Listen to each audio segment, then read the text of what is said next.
Cuando quieras, Hugo. Ahora nos vamos a hablar con Ramiro Castiñeira, él es economista, es asesor del Gobierno Nacional. Hay datos sobre la economía que nos interesan conocer, el riesgo país, la inflación del 2025.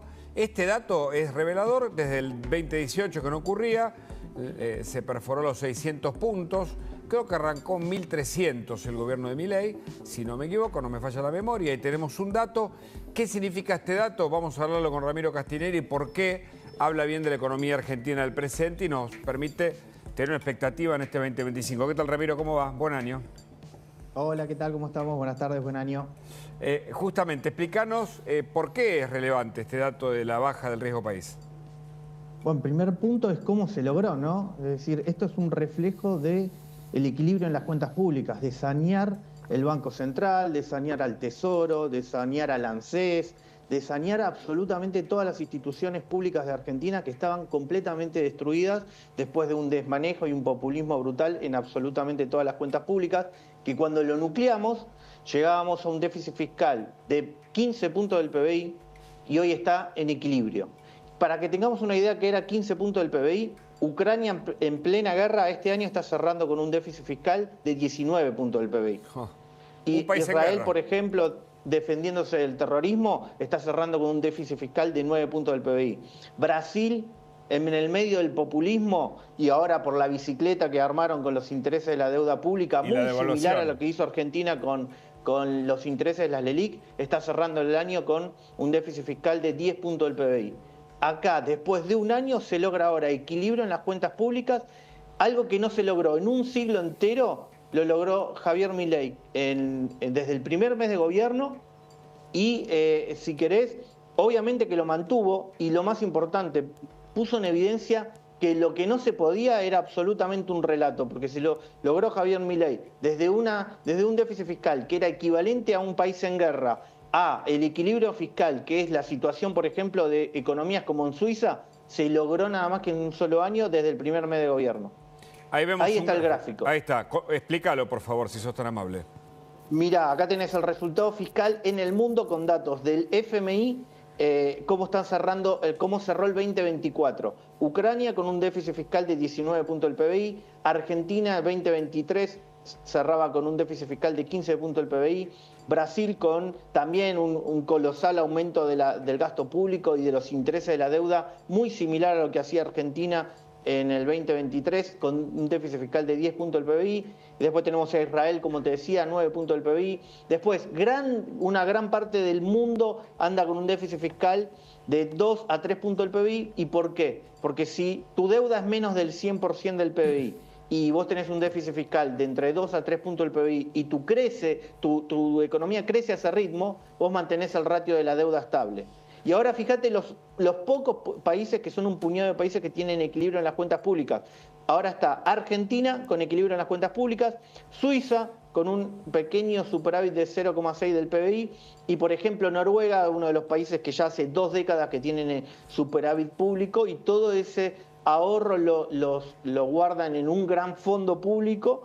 Y es el único estado que tiene, por ejemplo, acciones de Tesla, acciones de Microsoft. Es decir, como otro tipo de gestión, fíjate cómo logró hacer un gran ahorro para toda la economía de los noruegos. Permitime llevarlo a la mínima expresión, si es posible, pero solo como comparación.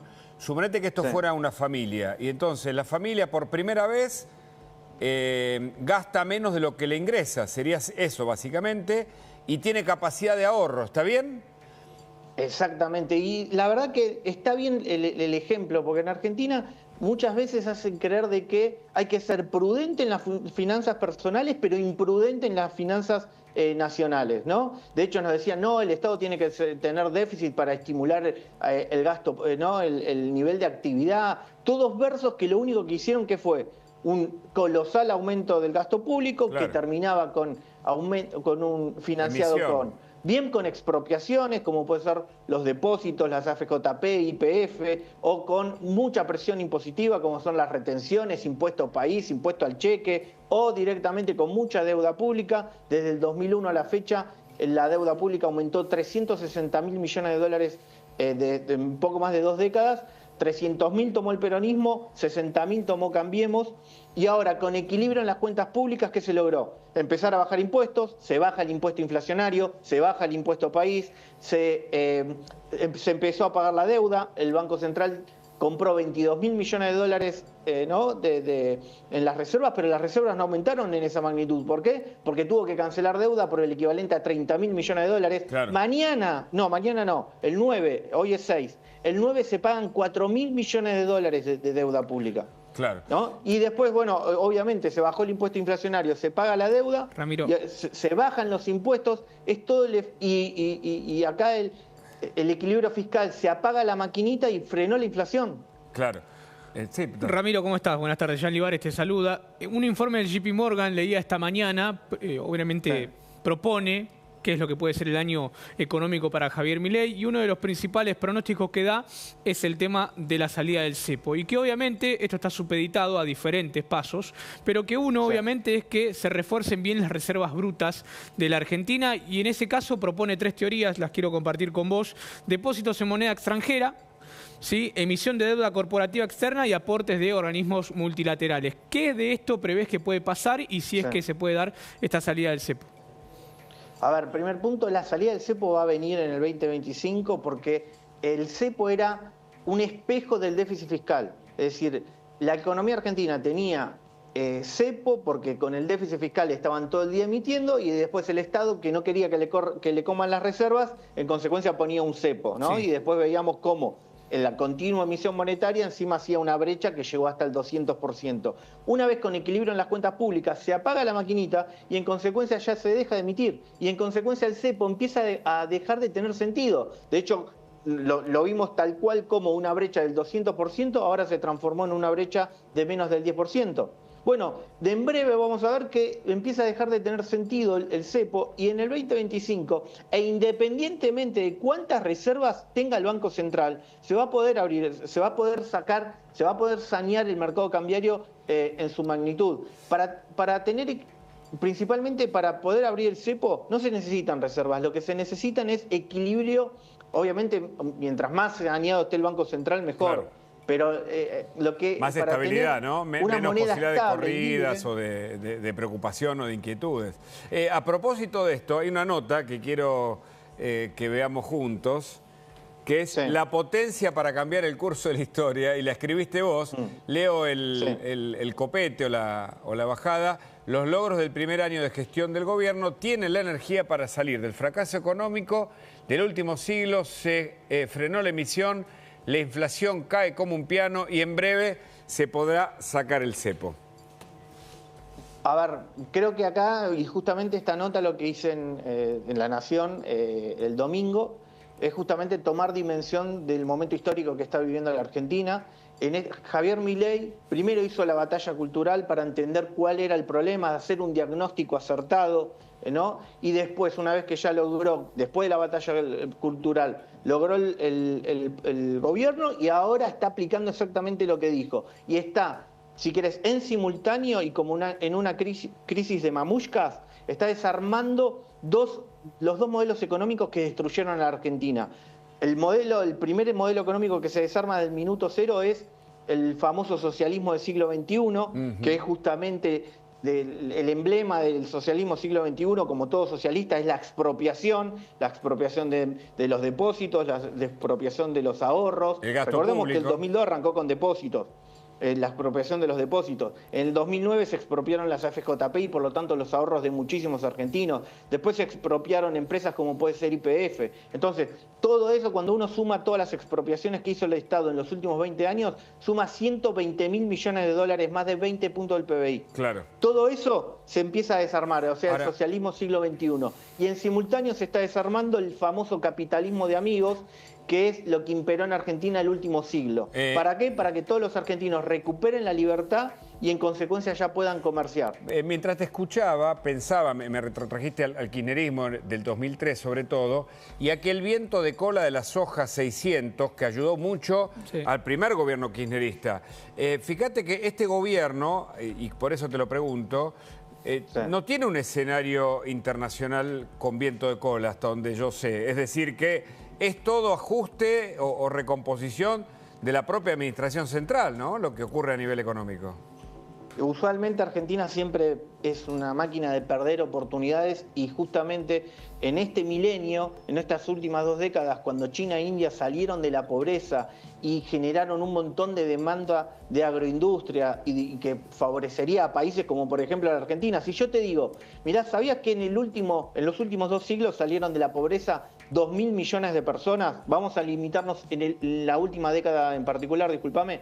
La última década, 1.000 millones de habitantes, sumando China e India, salieron de la pobreza. ¿Sabés cuánto aumentó las exportaciones de Argentina en la última década? Sí, no me imagino. 0. Claro. 0, lo cual te está demostrando la oportunidad que perdió Argentina. Claro. Con la soja en 600 que tapó. Lo único que hizo Argentina fue populismo, cerrarse al mundo, lotear el mercado interno y repartírselo entre testaferros y perder la oportunidad de que millones de argentinos tengan como plataforma de progreso el comercio exterior, como sucedió cuando siempre Argentina creció. Ahora, bueno, sí, como bien marcabas, las hojas ya no están $600, pero ahora se tiene la gran oportunidad de salir a vender al mundo. Con la energía, ¿no? Este detalle no es menor. Argentina cada vez que salía al mundo era para hacer el pedigüeño porque tenía gran déficit fiscal, ¿no? Entonces veíamos que salía el presidente a pedir plata por Estados Unidos, por Europa, por China, incluso por Brasil, ¿no? Pidiéndole a todo el mundo plata. Ahora con equilibrio fiscal, cuando Argentina sale al mundo, sale a proponer negocios. Tengo el negocio de vaca muerta, tengo el negocio del litio, tengo el negocio de la agroindustria, tengo el negocio... ¿no? Entonces, Argentina, con el equilibrio en las cuentas públicas, cambió completamente el modelo económico. Desaparece la inflación y aparecen los negocios en el sector privado, que es lo que otorga trabajo a la gente. Una última, agradeciéndote la entrevista interesantísima. La inflación va a la baja, se prevé entre un 20 y un 30% anual. El crecimiento, ¿en cuánto lo ves si es que va a ocurrir para el 2025? Mira, proyecciones privadas y, por ejemplo, citando ese mismo informe del exterior del JP Morgan, en el exterior están hablando que Argentina va a crecer el año que viene arriba del 5% y va a tener una inflación abajo del 25%. Me animo a decirte que va a estar abajo del 20%. ¿Y por qué? Porque macroeconómicamente ya se mató la inflación. Porque la última vez que se llenó el tanque inflacionario fue con el Plan Platita. Después de ahí... se apagó, se dejó de emitir dinero. Correcto. Como ¿no? Uno cuando llena un tanque de un auto te deja unos 400, 500 kilómetros que vos podés manejar ¿no? sin volver a cargar nafta. Bueno, el tanque inflacionario, cuando se llenó a tope con el Plan Platita, son 18 meses de inflación. Ahora ya cumplimos un año de equilibrio en las cuentas públicas y dejar de emitir, por lo tanto queda un primer semestre, que va a ser el primer semestre del 2025, que va a tener todavía una inflación en torno al 2%. Y no tengas duda que el segundo semestre del 2025 las inflaciones son de solo 1 y pico o menos. Te agradezco mucho, Ramiro, muy amable por la entrevista. Un gran abrazo. Por favor, saludos. Hasta luego. Hoy